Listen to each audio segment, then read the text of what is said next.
नमस्कार विद्यार्थी मित्रांनो, मी Prashant Gaikwad sir topper career academy या आपल्या यूट्यूब चॅनलवरती तुम्हा सगळ्यांचं स्वागत करत आहे। आज आपण बघणार आहे PSI 2023चा डिपार्टमेंटल पूर्व परीक्षेचा झालेला मराठी ग्रामरचा पेपर, त्याचं सविस्तर विश्लेषण 10 डिसेंबरला एग्जाम झाली, त्याचं सविस्तर विश्लेषण आपण आज बघतोय। व्यवस्थित लक्ष द्या, 25 क्वेश्चन आहेत, त्याचं सविस्तर विश्लेषण लक्ष देऊन बघा। प्रश्न पहिला, पुढीलपैकी पूर्णाभ्यस्त शब्द ओळखा। पूर्णाभ्यस्त शब्द, अंशाभ्यस्त शब्द, अनुकरणवाचक शब्द, सामासिक शब्द, उपसर्ग घटित शब्द, प्रत्यय घटित शब्द हे शब्द सिद्धीमधले प्रकार येतात। एग्जाम ओरिएंटेल महत्त्वाचा घटक आहे आणि त्याच्यातला पहिला प्रश्न पडलाय की पुढीलपैकी पूर्णाभ्यस्त शब्द ओळखा। तर पूर्णाभ्यस्त शब्द आहे घर घर। आता हे पूर्णाभ्यस्त काय असतं तर एकाच जातीचे सेम शब्द शेजारी शेजारी आलेले असतात। जसं की घर घर आहे, शेजारी शेजारी आहे, जवळ जवळ आहे, मागे मागे आहे, इकडे इकडे आहे, तिकडे तिकडे आहे, म्हणजे एकाच जातीचे दोन शब्द जवळ जवळ आले। जसं की घर हा शब्द आणि पुढचा घर हा शब्द, हे दोन्ही शब्द जवळ आले की बनतात पूर्णाभ्यस्त शब्द। ह्याच्यातला दुसरा एक घटक येतो की अंशाभ्यस्त शब्द। तर वेगळा शब्द येतो पण त्याचा अर्थ वेगळा राहत नाही। फॉर एक्झाम्पल काय तर शेजारी आणि पाजारी, शेजारी पाजारी। मग आता हे शेजारी पाजारी काय येतं तर शेजारी पाजारीचा अर्थ एकच आहे पण शब्द वेगवेगळे दिलेत, तर ते राहतात अंशाभ्यस्तामध्ये। पूर्णाभ्यस्तामध्ये एकाच जातीचे सेम शब्द येतात। त्याच्यानंतर पुढचा एक प्रकार राहतो, हा आहे पूर्णाभ्यस्त, एक सांगितला अंशाभ्यस्त, आणि अजून एक प्रकार येतो त्याला म्हणतात अनुकरणवाचक। आता हे अनुकरणवाचक काय आहे तर ध्वनिवाचक शब्दाची उत्पत्ती होते। जसे की खळखळ, छमछम, ढमढम यासारख्या शब्दांची जर निर्मिती झाली तर ते ध्वनिवाचक शब्द आहेत आणि ते येतात अनुकरणमध्ये। त्याच्यानंतर पुढचे असतात सामासिक शब्द, जो अक्काच्या अक्का समास नावाचा घटक आहे। मग त्याच्यात काय येतं, आई वडील येतात, त्याच्यानंतर देवालय येतो, त्याच्यानंतर कार्यालय येतो, म्हणजे ते सगळे शब्द कसले शब्द आहेत तर सामासिक शब्द। मग इथं पूर्णाभ्यस्त शब्द ओळखा विचारलेलं तर त्याचं उत्तर आहे घर घर। पहिल्या प्रश्नाचा आन्सर। शब्द सिद्धी महत्त्वाचा घटक आहे, त्याच्यात येतात सिद्ध शब्द आणि दुसरा प्रकार येतो साधित शब्द, तत्सम शब्द, तद्भव शब्द, परभाषीय शब्द, देशी शब्द। त्याच्यानंतर पुढचे मग अभ्यस्त, मग त्यात पूर्णाभ्यस्त, अंशाभ्यस्त, अनुकरणवाचक आणि मग पुढचा एक घटक येतो सामासिक। तर एक्झाम ओरिएंटेल कुठल्याही परीक्षेला प्रश्न ह्याच्यावर पडतातच, शब्द सिद्धी व्यवस्थित लक्ष देऊन बघा। तर पहिला प्रश्न होता पुढीलपैकी पूर्णाभ्यस्त, पूर्णाभ्यस्त, तर उत्तर आहे घर घर। तर पुढचा प्रश्न आहे पुढीलपैकी व्यंजन संधीचे उदाहरण असलेला पर्याय कोणता आहे ते निवडा।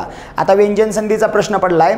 संधी हा टॉपिक एक्झाम ओरिएंटेल जास्त महत्त्वाचा राहतो, थोडासा किचकट पण वाटतो पोरांना, पण एवढासा किचकट नाही। संधीचे मुख्य प्रकार किती येतात तर ते आहेत 3। मग ती संधी म्हणजे मुळात काय तर संधी म्हणजे साधने किंवा ज्याला जोडणे म्हणलं जातं, म्हणजे पहिल्यातला दुसरा आणि दुसऱ्यातला पहिला हे एकमेकात मिसळणं आणि त्याची बनते ती संधी असते। मग संधीचे मुख्य प्रकार तर 3, त्यातली पहिली आहे स्वर संधी, त्याच्यानंतर आहे व्यंजन संधी आणि त्याच्यानंतर मात्र आहे विसर्ग संधी। अशा संधीचे एकूण मूळ 3 प्रकार पडतात। तर स्वर संधी म्हणजे काय तर स्वर अधिक स्वर, पहिल्यातला दुसरा पण स्वर आणि दुसऱ्यातला पहिला पण स्वर। त्याच्यानंतर व्यंजन संधी म्हणजे काय तर व्यंजन अधिक व्यंजन किंवा व्यंजन अधिक स्वर। व्यंजन अधिक व्यंजन आलं की त्याला द्वित म्हणलं जातं, व्यंजन अधिक व्यंजन म्हणा किंवा व्यंजन अधिक स्वर म्हणा तर त्याला म्हणलं जातं व्यंजन संधी। आणि विसर्ग संधी म्हणजे काय तर विसर्ग अधिक व्यंजन किंवा विसर्ग अधिक स्वर तर त्याला म्हणलं जातं विसर्ग संधी। मग स्वर संधी, व्यंजन संधी आणि विसर्ग संधी अशा संधीचे मूळ 3 प्रकार येतात। आणि संधी म्हणजे काय पेपरला पडलं तर साधने किंवा जोडणे। तर आता मूळ प्रश्न बघा काय होता, खालीलपैकी व्यंजन संधीचे उदाहरण असलेला पर्याय निवडा। आता ही व्यंजन संधी म्हणजे काय सांगितलं तर व्यंजन अधिक व्यंजन किंवा व्यंजन अधिक स्वर। तर पहिला ऑप्शन बघा सज्जन आणि चिदानंद। तर सज्जन या शब्दाची फोड कशी होते तर सत अधिक जन, सत अधिक जन म्हणजे सज्जन। तर तचा पाय मोडलाय, ह्याचा अर्थ त मधला लोप पावलेला आहे, म्हणजे हे पूर्णतः व्यंजन आहे, दुसरं पण व्यंजन आहे। बघा इथं म्हणलेलं व्यंजन अधिक व्यंजन असला पाहिजे, मग हा आहे म्हणजे हा सज्जन तर आहे, पण पुढचा चिदानंद आहे का तर फोड कशी होती चित अधिक आनंद। मग आता हा आ म्हणजे काय आहे तर तो स्वर आहे आणि व्यंजन, तर तचा पुन्हा पाय मोडलाय म्हणजे त मधला अ लोप पावलेला आहे, तर हा व्यंजन आहे आणि हा स्वर आहे. मग व्यंजन अधिक स्वर आलं तरी पण बनते ती व्यंजन संधी असते. मग ह्या दोन्ही पण संध्या किंवा दोन्ही पण शब्द कोणत्या संधीमध्ये येत आहेत, तर हे येत आहेत व्यंजन संधीमध्ये. आता पुढचा तपोधन, तप विसर्ग अधिक धन, दुरात्मा, दु विसर्ग अधिक आत्मा. इथं विसर्ग शब्द वापरतोय म्हणजे ही संधी कोणती आहे, तर ही संधी आहे विसर्ग संधी.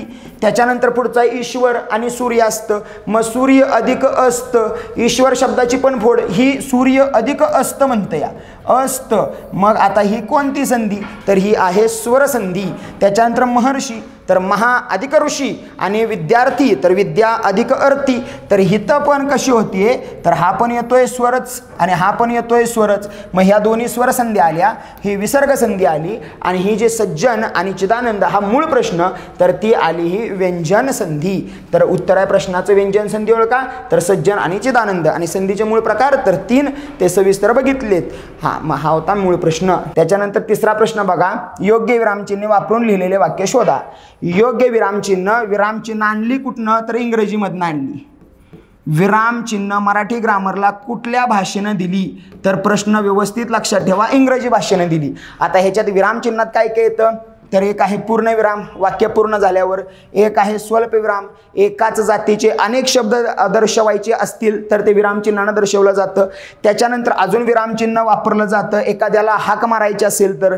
त्याच्यानंतर अजून विरामचिन्ह दाखवलं जातं जर एखाद्या व्यक्तीनं तोंडचे शब्द हुबेहूब दर्शवले असतील तर ते दुहेरी अवतरण चिन्हातले शब्द वेगळे होते, पहिलं वाक्य वेगळं होतं, हे दर्शवण्यासाठी सुद्धा विरामचिन्ह वापरलं जातं, म्हणजे हे स्वल्पविराम. त्याच्यानंतर अजून काय आहे, तर अर्धविराम आहे. अर्धविराम हे कधी वापरलं जातं, उभयान्वयी अव्ययानं 2 वाक्य जोडत असताना हे अर्धविराम वापरलं जातं. त्याच्यानंतर एक येतं अपूर्ण विराम, एखाद्या वाक्याचा जर तपशील द्यायचा असेल तर त्या वाक्याच्या नंतर येतं, हे आहे अपूर्ण विराम.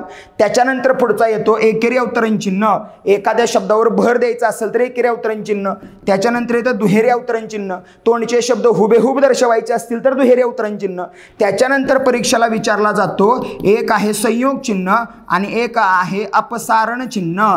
तर हे अपसारण चिन्ह IMP आहे, परीक्षेला जास्त वेळा विचारलं जातं. तर हे काय आहे, बोलता बोलता विचार मालिका तुटली आणि स्पष्टीकरण द्यावयाचं झाल्यास ते अपसारण चिन्ह म्हणजे डॅश वापरली जाते. आणि संयोग चिन्ह म्हणजे काय, तर एखादा जोड शब्द असेल, फॉर एक्झाम्पल आई वडील, तर एखादा शब्द जोडायचा असेल, आई वडील हे सेपरेट आहे, पण आपण लिहिताना तो सामासिक असा लिहितो, आई डॅश वडील. मग 2 शब्द जर जोडायचे असतील तर संयोग चिन्ह आहे, आणि जर एखादी ओळ लिहित असताना शेवटचा शब्द अर्धवट राहिला तर तो शब्द जोडण्यासाठी सुद्धा जे चिन्ह वापरतो त्याला म्हटलं जातं संयोग चिन्ह. अपसारण चिन्ह काय म्हणलं, बोलता बोलता विचार मालिका तुटली आणि स्पष्टीकरण द्यावयाचं झाल्यास. अजून विरामचिन्हांमध्ये काय येतं, तर एक येतात फुल्या, म्हणजे आक्षेपार्ह शब्द आहेत ते वापरायचेच नाही, तर फुल्या दिल्या जातात. त्याच्यानंतर एक लय महत्त्वाचं येतं हंसपद किंवा काकपद. मग ते कधी वापरलं जातं, तर एखादा पॅसेज लिहित असताना एखादा शब्दच लिहायचा राहिलाय तर त्या शब्दाच्या, फॉर एक्झाम्पल असं की राम झाला होता, हे असं आहे, आणि मला थोड्या वेळानं आठवलं की राम या शब्दानंतर माझा शब्द लिहायचा राहिलाय, तर मी तिथं हे हंसपद देणार आणि इथं लिहिणार रामराजा, म्हणजे राम राजा झाला होता. तर एखादा शब्द लिहायचा राहिला असेल तर ते हंसपद किंवा काकपद दिलं जातं. त्याच्यानंतर अजून एक चिन्ह येतं ज्याला अवग्रह चिन्ह म्हणलं जातं. एखादा शब्द जर ओढायचा असेल, फॉर एक्झाम्पल देवा, मग ते वा ओढण्याऐवजी हे चिन्ह दिलं जातं, मग त्याला अवग्रह चिन्ह म्हणलं जातं. तर ही चिन्ह एक्झाम ओरिएंटेड महत्त्वाचे आहेत. बाकीचे राहतात प्रश्नचिन्ह, उद्गारवाचक चिन्ह, ते जनरली प्रश्न विचारण्यासाठी प्रश्नचिन्ह आणि मनातील भावना उत्कट करण्यासाठी उद्गारवाचक चिन्ह. तर मूळ प्रश्न हा होता की योग्य विरामचिन्ह वापरून लिहिलेले वाक्य शोधा. आता विरामचिन्हाचा यूज कसा झालाय बघा. वाक्य काय आहे, त्याने विचारले आवडली का तुला ही पुस्तक, किंवा आवडले का तुला हे पुस्तक, हे पुस्तक इथं पाहिजे होतं, आवडले का तुला हे पुस्तक. तर शेवटला प्रश्नचिन्ह आलाय, पण त्याने विचारले म्हणजे तो बोललाय, आणि जर बोललाय तर बोलणाऱ्याच्या तोंडचे हुबेहूब शब्द दुहेरी अवतरण चिन्हामध्ये दाखवतात. तर मग दुहेरी अवतरण चिन्ह कुठं आहे बघा, इथं तर नाही, इथं एकेरीच आहे आणि इथं दुहेरी दिलेलं आहे आणि दुहेरी अवतरण चिन्ह हे दुसरं जे आहे ते प्रश्नचिन्हाच्या नंतरच असायला हवं. मग इथं दुहेरी अवतरण चिन्ह दिले आणि मगाशी जसं मी सांगितलं की हा जो स्वल्पविराम होता तो दुहेरी अवतरण चिन्हातलं वाक्य वेगळं करण्यासाठी वापरला जातो. आधीचं वाक्य वेगळं आहे आणि नंतरचं वाक्य वेगळं आहे. तर बघा इथं वापरलं आहे त्यांनी, आधीचं वाक्य वेगळं आणि नंतरचं वाक्य वेगळं आणि बोलणाऱ्याचे हुबेहूब शब्द आहेत. त्याने विचारले आवडले का तुला हे पुस्तक? तर या प्रश्नाचा आन्सर आहे ऑप्शन नंबर 4. आणि ही बाकीची विरामचिन्ह एक्झाम ओरिएंटल महत्त्वाची आणि त्याच्यातलं जास्त महत्त्वाचं संयोग चिन्ह आणि अपसारण चिन्ह हे व्यवस्थित लक्षात ठेवा. जे विशेषण विशेषाच्या नंतर येते त्याला काय म्हणलं जातं? विशेषणात प्रकार येतात, आधी विशेषण विधी विशेषण, नंतर प्रकार येतात सिद्ध आणि साधित. मग सिद्धमध्ये येतात गुण विशेषण, संख्या विशेषण, सार्वनामिक विशेषण. साधितमध्ये येतात नाम साधित, धातू साधित आणि अव्यय साधित. म्हणजे विशेषण एकदम सोपा घटक आहे, फक्त व्यवस्थित लक्ष देऊन बघणं जास्त गरजेचं. विशेषणात काय म्हणलं मी पहिलं? तर म्हणलं आधी विशेषण, नंतर म्हणला विधी विशेषण. आधी येतं नामाच्या अगोदर आणि विधी येतं नामाच्या नंतर. फॉर एक्झाम्पल राम हुशार. आता हे राम हुशार तर राम नाव आहे आणि त्याच्यानंतर विशेषण आले, नामाच्या नंतर आलं तर त्याला म्हणायचं विधी. आणि हे जर मी असं म्हणलं की हुशार राम, तर हुशार रामाच्या अगोदर आला तर त्याला म्हणायचं आदिविशेषण. हे विशेषणाचे घटक आदिविशेषण आणि विधी विशेषण. मग प्रश्नानं काय विचारले? जे विशेषण विशेषाच्या म्हणजे नामाच्या नंतर येतं त्याला काय म्हणायचं? मग आधी म्हणणार का विधी म्हणणार? तर नंतर म्हणल्यावर इथं लिहिलंय त्याला काय म्हणणार आहे मी? विधी विशेषण. आणि पुढे विशेषणाचे प्रकार सांगितले, त्याच्यात पहिला प्रकार होता गुण विशेषण, नंतरचा होता संख्या विशेषण आणि नंतरचा होता सार्वनामिक विशेषण. मग गुण विशेषणात सबपॉइंट नाहीत पण संख्या विशेषणात उपप्रकार आहेत 5. त्यातला पहिला आहे गणना, त्याच्यानंतर आहे क्रम, त्याच्यानंतर आहे आवृत्ती, त्याच्यानंतर आहे पृथकत्व आणि त्याच्यानंतर आहे अनिश्चित. हे उपप्रकार आहेत संख्यामधले. सार्वनामिक मध्ये नामाच्या आधी सर्वनाम वापरलं जातं.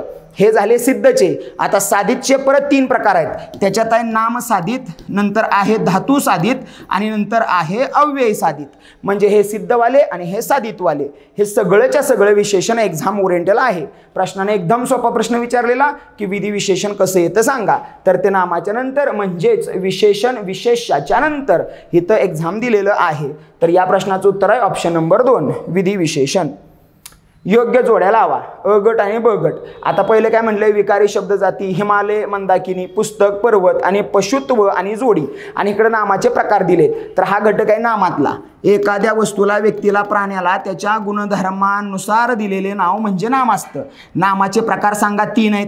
त्यात पहिला आहे सामान्य नाम, नंतर आहे विशेष नाम आणि नंतर आहे भाववाचक नाम. सामान्य नाम अनेकवचनी किंवा जातीवाचक, पदार्थवाचक, समूहवाचक. विशेष नाम एकवचनी आणि व्यक्तिवाचक. आणि भाववाचक नावात यत्व, पण, पणा, इता किंवा आईगिरी, इक हे प्रत्यय साधले जातात. आता इथं म्हणले काय? ह्या दोनाला म्हणायचं काय? तर धर्मवाचक नावे. ह्याला काय म्हणायचं? धर्मीवाचक नामे. मग हे पण एक्झाम ओरिएंटल महत्वाचं आहे. भाववाचक नामालाच धर्मवाचक नाम आणि ह्या दोघांना धर्मीवाचक नाम असं म्हणलं जातं. मग आता प्रश्नानं काय विचारलंय बघा, जोड्या लावा. तर त्यातला विकारी, आता हे नाम विकारीच जात आहे. मग आता विकारी शब्द जाती काय आहे? तर नाम, कारण विकारी 4 जाती आहेत, नाम, सर्वनाम, विशेषण, क्रियापद. आता दुसरा हिमालय आणि मंदाकिनी. हिमालय एकच होता, मंदाकिनी एकटीच असते, माणसाला दिलेलं नाव आहे. मग हे आलं विशेष नामात. मग हे विशेष नाम आलं. त्याच्यानंतर पुस्तक आणि पर्वत, भरपूर पुस्तक आहे ती, भरपूर पर्वत आहेत, म्हणजे हे नाव आलं सामान्य नाम. आणि पशुत्व आणि गोडी हे आलं भाववाचक नाम, कारण यत्व, पण, पणा, इता किंवा आईगिरी, इक हे येतं भाववाचक नामात. आणि अजून काय म्हणलं तर गुणधर्म, भाव आणि स्थिती दर्शवली जाते, तर ते पण येतं भाववाचक नामात. तर ह्या सगळ्या जोड्या एक्झाम ओरिएंटल महत्त्वाचे आहेत. टाईप केलेलं असल्यामुळं खाली ऑप्शन लिहिलेले नाहीत, पण हे तुम्हाला सविस्तर कळण्यासाठी जास्त गरजेचं. नेक्स्ट क्वेश्चन, भाववाचक नाम साधण्यासाठी कोणते प्रत्यय वापरले जातात? आत्ताच मी मागच्या क्वेश्चनला 2 वेळा सांगितलं की भाववाचक नावे साधण्यासाठी प्रत्यय येतात य, त्व, पण, पणा, इ, ता, की, वा, आई, गिरी आणि इक हे प्रत्यय साधले जातात. ते प्रत्यय साधून जी नावं येतात ती सगळी नावं भाववाचक नामं म्हणून वापरली जातात. मग आता इथं काय? यत्व, पण, पणा हे तर आहेच. इताकी हे पण आहे, गिरी वा इक हे पण आहे, मग वरीलपैकी सर्व. तर उत्तर आहे वरीलपैकी सर्व. पोलीस भरतीच्या पण एक्झाममध्ये हे आहे असे प्रश्न पडतात. पोलीसच काय, तलाड्याचा पेपर जावा, सरळ सेवेला जावा, PSIला जावा, इकडं बाकीच्या कोणत्याही एक्झामला जावा, मराठी ग्रामर कधीही बदलत नसते. प्रश्न विचारण्याची काठिण्य पातळी मात्र बदलते आणि इथं तर एकदम सोपी दिसते. तर हे आहे भाववाचक नामाचे सगळे प्रत्यय. नेक्स्ट क्वेश्चन, पुढीलपैकी कोणती व्यंजने अनुनासिक व्यंजने आहेत? आता व्यंजनावर पण एक्झाम ओरिएंटल महत्त्वाचा घटक आहे, म्हणजे अख्खा वर्णव्यवस्था पाठ पाहिजे. एकूण वर्ण किती आहेत, मग त्यात स्वर किती, स्वरादी किती, व्यंजन किती, अनुनासिक किती, कठोर किती, घर्षण किती, हे सगळ्याच्या सगळं पाठ पाहिजे. मग आता प्रश्नानं काय विचारले, अनुनासिक. आता हे अनुनासिक कुठल्या जातीत येतं, तर व्यंजन एकूण 34 + 2 अशी एकूण आहे 36. त्याचे प्रकार आहेत, पहिला प्रकार आहे त्यातला स्पर्श, आणि स्पर्शमध्ये येतं कठोर, मृदू आणि पुढचा अनुनासिक. कठोर, मृदू आणि अनुनासिक. मग कठोरमध्ये काय येणार आहे, क ख, पुढं ग घ, त्याच्यानंतर च छ, पुढं ज झ, त्याच्यानंतर ट ठ, पुढं ड आणि ढ, त्याच्यानंतर त थ, पुढं द ध, आणि मग प फ ब आणि भ, आणि इकडे येतं ड त्र न आणि म. कठोर उच्चार आहे, कठोर म्हणा. मृदू उच्चार आहे, मृदू म्हणा. नाकावाटे उच्चार आहे, अनुनासिक म्हणा. ड त्र न म, ड त्र न म ह्याला अनुनासिक म्हटलं जातं. ऑप्शनमध्ये बघा, हे तर टिंब द्यायचा राहिला आहे, ड त्र न म. तर ऑप्शन नंबर 1 हे ह्याचा आन्सर आहे. आणि हा अक्काच्या अक्का चार्ट एक्झाम ओरिएंटल महत्त्वाचा आहे, कारण ह्याच्यावरच पुढे आपण बघणारे प्रश्न बनलेत. तर कठोर, मृदू आणि अनुनासिक. क ख ग घ च छ ज झ ट ठ ड ढ त थ द ध प फ ब भ ड त्र न आणि म. तर हे होतं अनुनासिक वाले ड त्र न म. नेक्स्ट क्वेश्चन, खाली दिलेल्या वाक्य वाचून शब्दयोगी अव्यय असलेले वाक्य निवडा. शब्दयोगी अव्ययाचे प्रकार उप आहेत एकूण 18. प्रत्येक परीक्षेला प्रश्न पडतो आणि ह्यांनी प्रश्न विचारलाय, पण सोपा विचारलाय. शब्दयोगी अव्यय कसा ओळखला जातो, तर नामाला किंवा शब्दाला जोडून आलेला असतो. नामाला किंवा शब्दाला जोडून म्हणतोय, जोडून आलेला असतो. जसं की मी फळ्याजवळ उभा आहे, फळ्याजवळ आहे ना, तर मग जवळ, पुलावरून तर वरून, पुलाखालून तर खालून, झाडावर तर वर, पण ते झाडावर एकत्र असलं पाहिजे. हे असं झाडावर, त्याच्यानंतर पुढं पुलाखालून, त्याच्यानंतर पुलावरून, हे असं, हे वरून, हे खालून, हे वर, हे सगळे शब्दयोगी अव्यय आहेत. म्हणजे शब्दयोगी अव्यय असलेले शब्द नामाला किंवा शब्दाला जोडून येतात. मग इथं काय झाले बघा, तू खाली ये, हे लांब लांब आहे. टेबला खाली मांजर आहे, त्याने हात वर केला, पूर्वी वानर फार होते. हे तर जोडून कुठला आलाय, तर टेबला खाली, आणि त्यातला कुठला, तर खाली. मग हा जोडून आलाय, म्हणजे हा काय आहे, तर शब्दयोगी अव्यय. शब्दाच्या विकारी जाती 4, अविकारी जाती 4, एकूण आहे त्या 8. मग त्या 8 मधली ही अविकारी जात आहे. शब्दयोगी अव्यय, केवळ प्रयोगी अव्यय, क्रियाविशेषण अव्यय आणि उभयान्वयी अव्यय. तर प्रश्नाचं उत्तर आहे ऑप्शन नंबर 2. नेक्स्ट क्वेश्चन, अयोग्य जोडी ओळखा. आता हे आहे शृंग शिखर, शिगर्द संकट, सर्प तक्षक आणि क्षेम मंगल. तर क्षेम मंगल बरोबर आहे, सर्प तक्षक बरोबर आहे, शृंग शिखर हे पण बरोबर आहे. शागिर्द आणि संकट. तर शागिर्द म्हणजे असतो जोडीदार, जोडीदार म्हणा किंवा मित्र म्हणा, तो शागिर्द किंवा आपला शुभचिंतनारा म्हणा. तर ते उर्दू शायर, उर्दू गायक जे आहेत ना, ते ह्या शागिर्द शब्दाचा विशेष वापर करतात. तर शागिर्द म्हणजे मित्र म्हणा किंवा शुभचिंतक म्हणा, ते संकट नाही आहेत. म्हणजे ह्याचं उत्तर काय येतंय, अयोग्य जोडी, तर शागिर्द आणि संकट. नेक्स्ट क्वेश्चन, खालील वाक्यप्रचाराचा पुढील वाक्याचा प्रकार ओळखा. आकाशात जेव्हा ढग जमतात तेव्हा मोर नाचू लागतात. आता इथं काय आलंय, आकाशात जेव्हा ढग जमतात तेव्हा मोर नाचू लागतात. मग हे जेव्हा तेव्हा आलं तर हे मिश्र वाक्य आहे, केवळ वाक्य आहे, संयुक्त वाक्य आहे का आज्ञार्थी वाक्य आहे? तर ह्याच्यातला सब पॉइंट आहे मिश्र वाक्याचा. वाक्य विचार अक्काच्या अक्का पॉइंट महत्त्वाचा राहतो. वाक्य विचार किंवा वाक्य रूपांतर त्या टॉपिकचं नाव आहे. होकारार्थी वाक्य येतं, नकारार्थी वाक्य येतं, उद्गारार्थी वाक्य येतं, प्रश्नार्थी वाक्य येतं, केवळ वाक्य येतं, आज्ञार्थी वाक्य येतं, विद्यार्थी वाक्य येतं, संयुक्त वाक्य येतं, मिश्र वाक्य येतं आणि संकेतार्थी वाक्य येतं. हे सगळीच्या सगळी वाक्य येते या मेन पॉईंटमध्ये, ज्याचं नाव आहे वाक्य रूपांतर किंवा वाक्य विचार. तर आता प्रश्नानं काय म्हणले बघा, इथं ऑप्शन मी लिहिला मिश्र वाक्य, हे बरोबर आहे. मग मिश्र वाक्य नेमकं कसं येतं, तर मिश्र वाक्य जर ओळखायचं असेल तर उभयान्वयी अव्यय का पाहिजे, आणि उभयान्वयी अव्ययातले दोन प्रकार येतात, एक आहे प्रधानत्व सूचक, एक आहे गौणत्व सूचक. मग गौणत्व सूचक मधले जे पॉईंट आहेत उद्देशबोधक, कारणबोधक, संकेतबोधक आणि स्वरूपबोधक, हे 4 पॉईंट आहेत. ती 4 पॉईंटवर जर वाक्य पडली तर ती सगळी वाक्य आहेत मिश्र. मग जेव्हा तेव्हा हे आहे मिश्र वाक्य. केवळ म्हणजे साधा सेंटेन्स असतो. आज्ञार्थी वाक्यात 7 सब पॉईंट आहेत. आज्ञा, सल्ला, विनंती, उपदेश, प्रार्थना, परवानगी आणि आशीर्वाद. हे जर आलं तर ते आज्ञार्थी वाक्य आहे. केवळ वाक्य एकच उद्देश एकच विधेय आहे. आणि संयुक्त वाक्य जर ओळखायचं असेल तर उभयान्वयी अव्ययामधलाच प्रधानत्व सूचक माहीत असला पाहिजे. मग समुच्चय बोधक, न्यूनत्व बोधक, विकल्प बोधक आणि परिणाम बोधक. मग ते 4 मध्ये आलं वाक्य तर ते संयुक्त, नाही आलं तर ते मिश्र. Next question. पुढे असलेला तत्सम शब्दाचा तद्भव शब्द ओळखा. आता हे अंजली म्हणलंय, तर आता अंजली म्हणजे काय तर ओंजळ. मग ह्याचं उत्तर आहे ओंजळ. तत्सम शब्द आणि तद्भव शब्द मागाशीच म्हणलं संस्कृतमधनं जशीच्या तशी आलेल्या तत्सम म्हणतात. बदल झाला असेल तर त्याला तद्भव म्हणतात. मग तद्भवमध्ये जसं की कर्णचा कान बनतो, पर्णचा पान बनतो, दंत्याचा दात बनतो, हस्तचा हात बनतो, मर्कटचा माकड बनतो. मग ते तत्समचे तद्भव झाले. आणि इथं पण तेच म्हणले, पुढे असलेल्या तत्सम शब्दाचा तद्भव. तर अंजली ह्याचा आहे ओंजळ. खालील व्यंजन गटातील घोष व्यंजनांचा गट ओळखा. मी मगाशीच म्हणलं वर्ण व्यवस्था अख्खा पाठ असला पाहिजे, तिथं प्रश्न बनतोच. मग आता इथं काय म्हणले बघा, घोष. आता मगाशी मी एक प्रकार सांगितलेला, त्याच्यात म्हणले कठोर आहे, त्याच्यानंतर एक आहे मृदू आणि एक आहे अनुनासिक. मग आता हे अनुनासिक तर मागाशी बघितले. कठोरमध्ये काय सांगितलं तर क ख, त्याच्यानंतर पुढे येतो ग घ, त्याच्यानंतर च छ, पुढे येतो ज झ, त्याच्यानंतर येतो ट ठ, त्याच्यानंतर येतो ड ढ, त्याच्यानंतर येतो त थ, पुढं द आणि ध, त्याच्यानंतर येतो प फ आणि मग येतो ब आणि भ, आणि इकडं ड त्र न न आणि म. ह्याच्यानंतर जे 4 राहतात ते आहेत य र ल व. ह राहतो तो आहे महाप्राण, ळ राहतो तो आहे स्वतंत्र, आणि क्ष आणि ज्ञ जे राहतात ते आहेत संयुक्त व्यंजन. आता प्रश्नानं काय विचारले तर व्यंजन गटातील घोष. आता नेमकं घोष म्हणायचं कशाला, तर ज्यांचा उच्चार मृदू आहे, यरलव पण मृदूच आहे, त्याला म्हणायचं मृदू म्हणजेच कुठला तर घोष. मग आता ह्याच्यात ऑप्शनमध्ये बघा, क ख म्हणले, क ख तर कठोरमध्ये होता, नाही येत. त्याच्यानंतर ख म्हणले, ख तर कठोरमध्ये होता, हा पण नाही येत. त्याच्यानंतर च छ म्हणले, च छ पण कठोरमध्ये होता, हा पण नाही येत. मग इथं नव्हता तो गट आहे यरलव. या चार्टमध्ये नाही, याला अर्धस्वर म्हणलं जातं. यरलव हे अर्धस्वर सुद्धा कुठे येतात तर घोष व्यंजनामध्ये येतात. मग ते एक्झाम ओरिएंटेल महत्त्वाचं. ह हे स्वतंत्र, सॉरी ळ हे स्वतंत्र आणि ह हे महाप्राण येतं. मग प्रश्नाचं उत्तर आहे यरलव.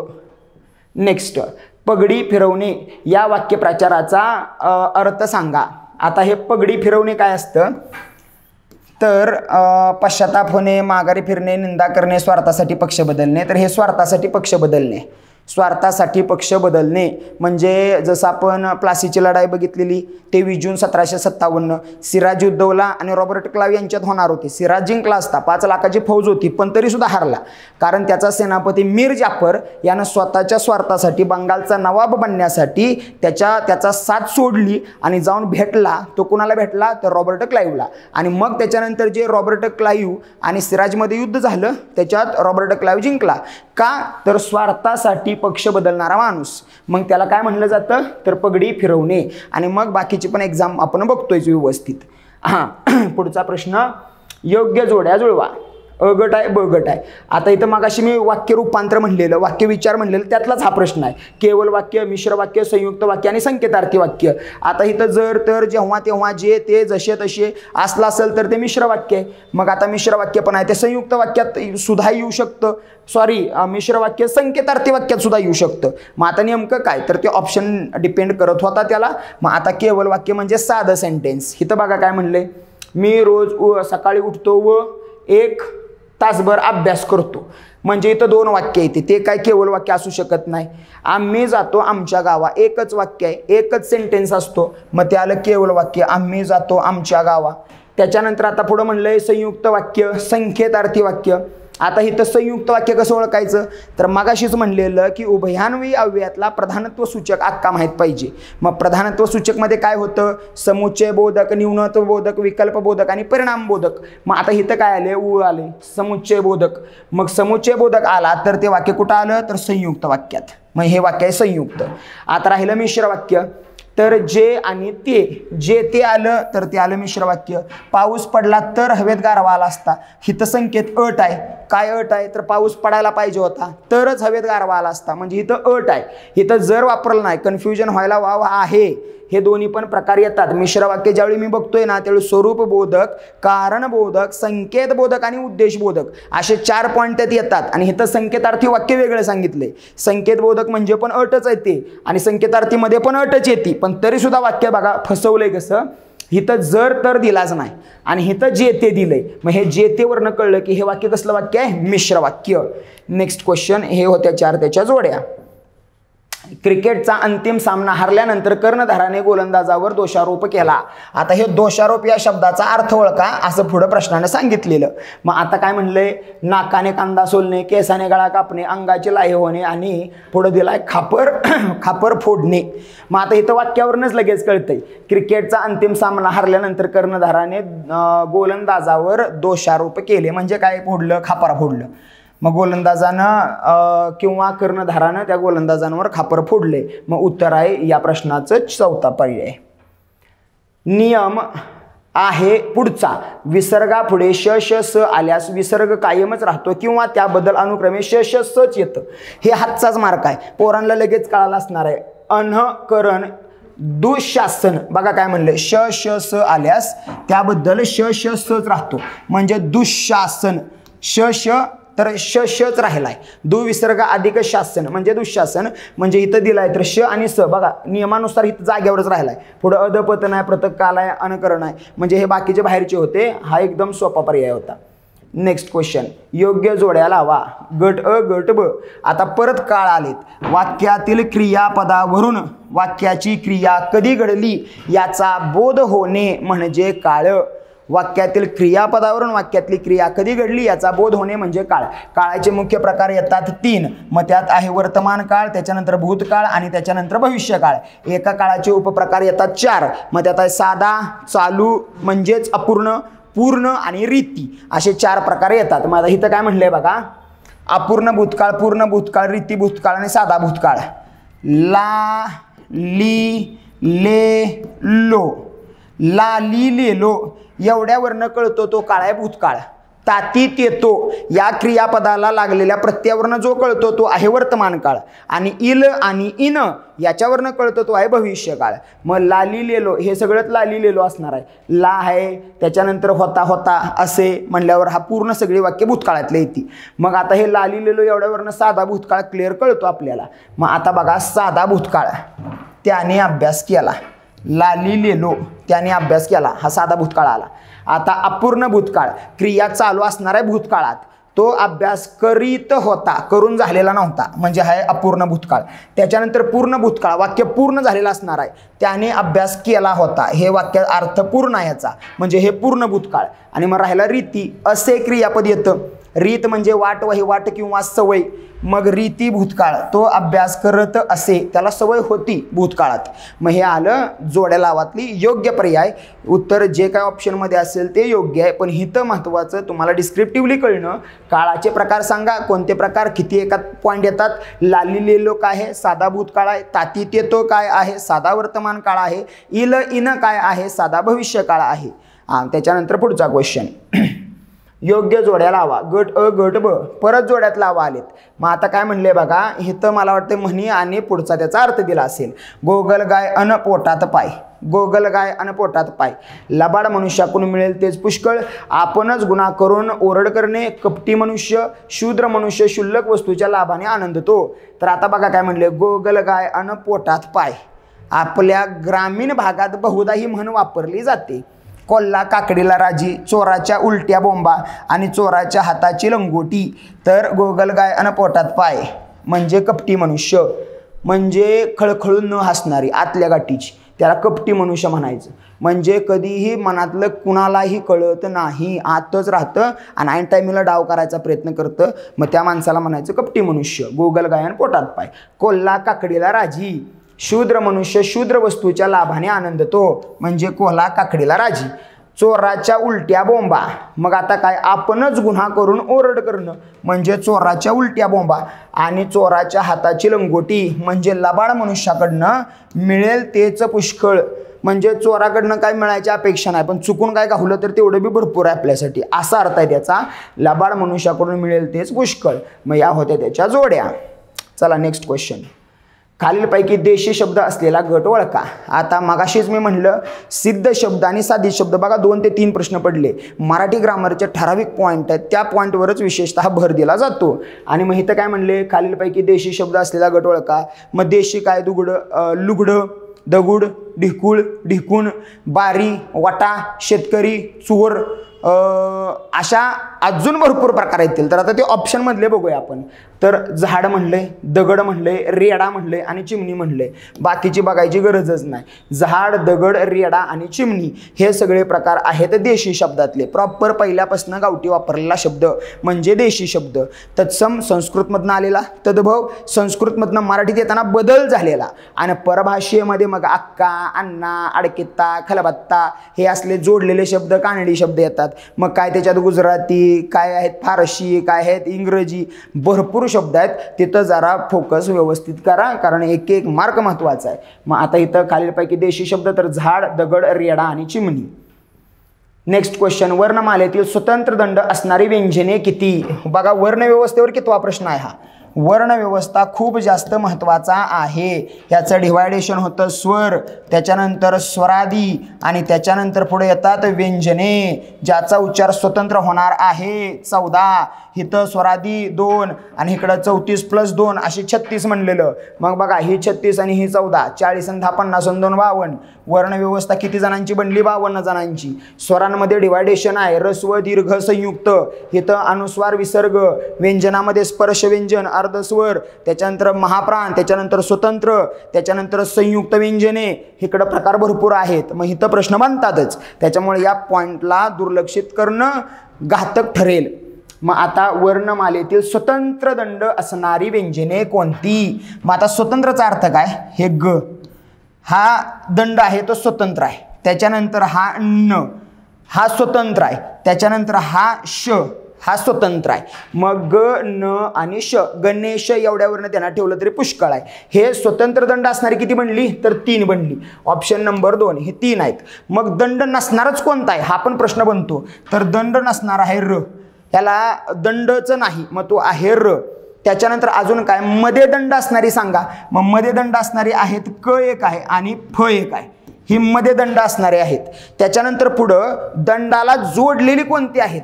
तर दंडाला जोडलेली म्हणजे हे न एक आहे, हे जोडलं गेलेलं आहे बघा.